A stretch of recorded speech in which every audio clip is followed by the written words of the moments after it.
Hello,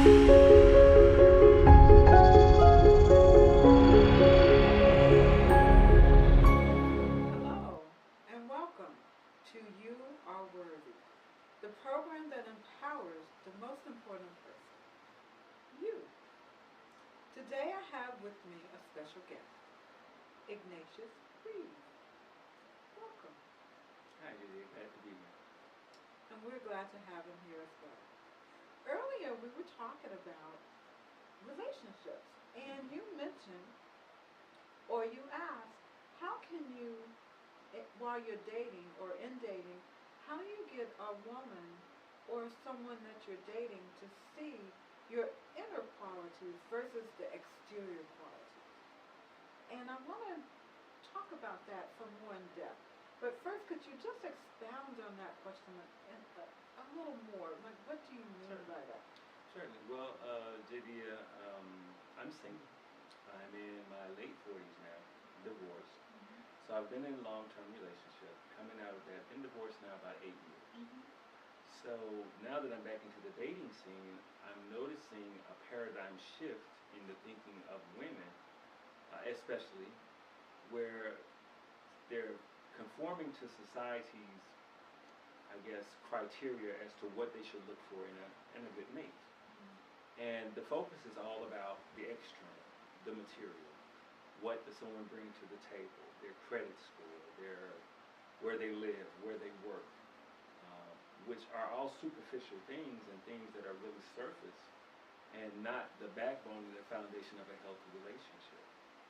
So, as we were discussing earlier, my challenge in dating is how can I get a woman to give the same equal value to the internal things that I bring to the relationship, providing that security, being a nurturer, being someone that's able to listen and support you, being that person that's there to encourage you and to edify you as a woman, as opposed to what kind of car I drive, or you know, what does my 401k look like, those type of things. So that's my challenge. How do I get a woman to treasure and value those inner things that promote a healthy relationship, as opposed to the superficial things that can be here today and gone tomorrow?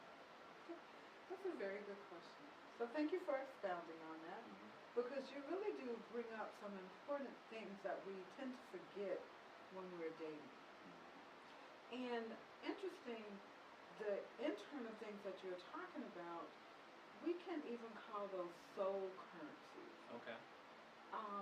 And we tend not to place high value on them, but at the end of the day, those are the things that will sustain a relationship. Right. Because the financial resources can come and go.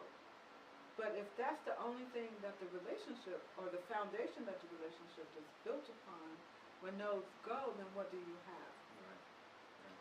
So what I'm hearing is, as you're dating, that the women that you're coming across are looking at the external, your resources, maybe the 401k or your house, your car, all of those things to determine if you are, do you have value, will they want to date you? Right.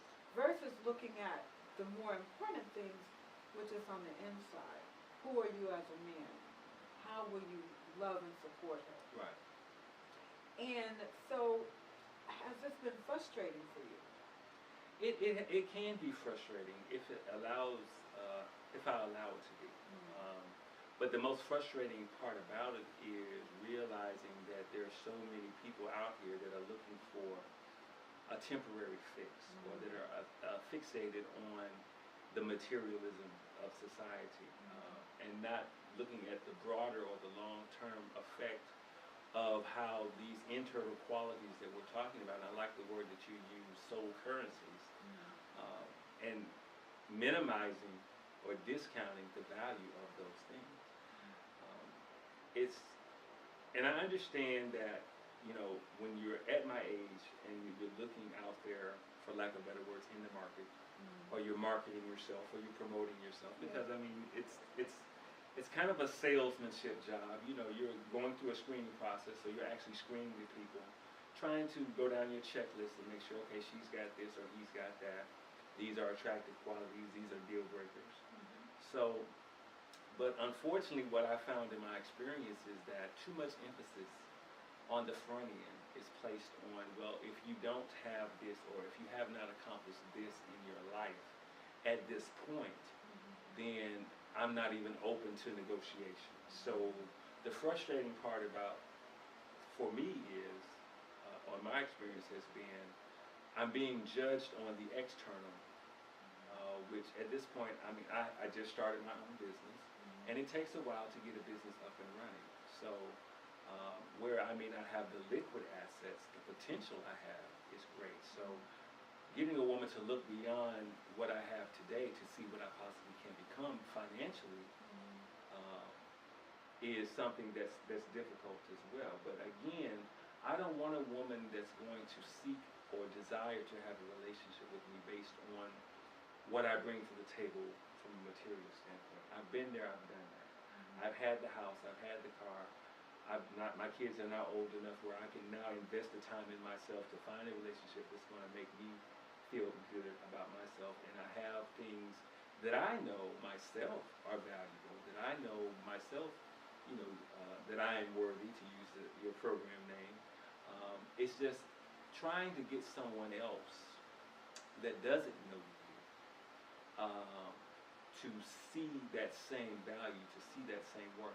But one of the things that I am realizing, and maybe you can help me out with this as well, is that to me, that says a great deal about that person's character as to what are the things that they're seeking to make their complete match or to make their life complete or whole, which I know that it's best to be whole within yourself before you try to match with someone else. That's one of the things that you've helped me with as well. But just that difficulty, that challenge, which can lead to frustration.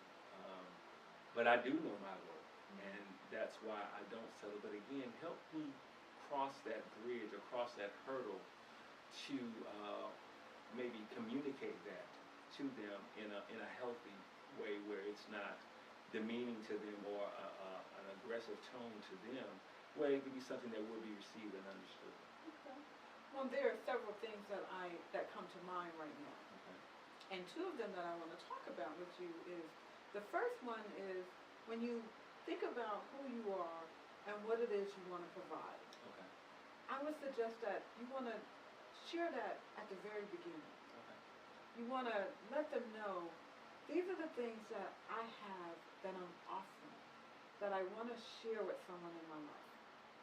And in exchange for providing these things, these are the things that I would like to receive. So it becomes this sense of transparency in the beginning.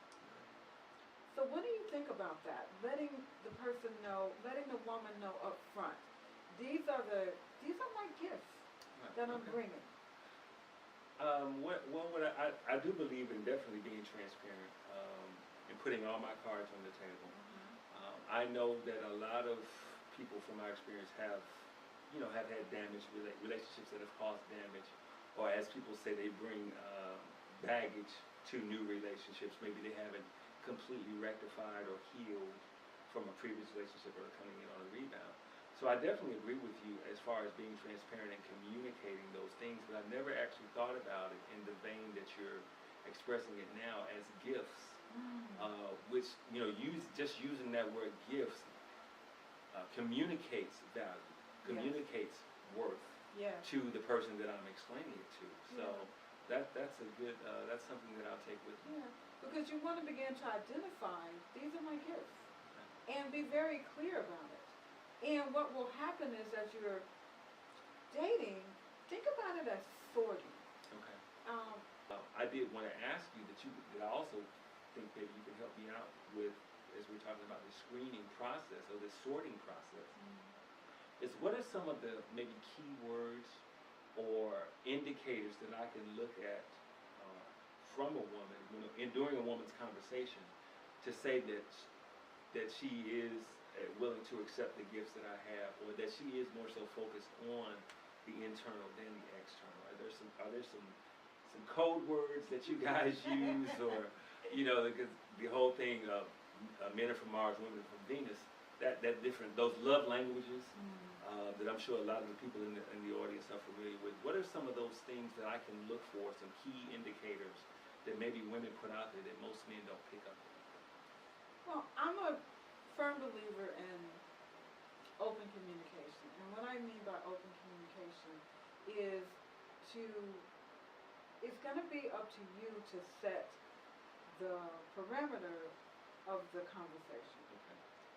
So if you're not rushing and if you don't cause her to be wrong about what it is that she's going to share with you, then you will realize that both of them are going to be there, but one is going to have a higher value than the other one.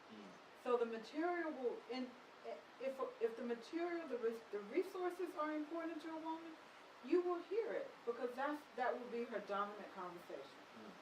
If the internal is more important, you will hear it because she will talk about that. I'm looking for a man that can understand me. I'm looking for a man that is interested in cuddle time. So those are some of the key factors. But they may speak on both, and you may have to get her to focus on what's important. Because you're right, society does tell us as women that we need to find the biggest and the strongest provider. Right. Now, instinct also tells us that, and remember, instinct is all about survival. Right. So survival, because if I don't take care of my survival needs, then I'm going to perish. So that means I'm going to try to find the man that has the most resources that then will allow me to live. And not only me to live, but our children, our offspring to also live. But that's just instinct running the program. So you're just going to have to listen. You're going to have to allow her to talk and then repeat. What I hear you say is for her to get clearer. Okay. Oh no, I didn't mean it that way. Because if she says something that you're now hearing, then it's up to you to have her focus on what I'm hearing you say. And when you say, well, it seems like you're all focused on material stuff, then that will put a person on defense. But if you say, well, it seems like financial security is important to you. And then she can say, yes, it is very important to me. I don't want to struggle. I've already gone through the struggle. So can you hear the difference between the two? I do. So thereby, you will then become safe for her to open up and talk to because she doesn't feel judged by you. Right. So it's all in what you say to her that will cause her to reveal even more information to you. That's how you take the lead in it. And that's how you then will get the information that you're looking for. Well, I hope this has been helpful for you. Oh, absolutely, definitely has. And thank you all for joining us today. And check back in with us next week because we are going to talk about appreciation. How can you tell if you are being appreciated? How do you share with the other person that you appreciate them? And how do you let them know how you want to be appreciated? Once again, my name is J. Dear Jackson. I am your psychotherapist at You Are Worthy, Inc.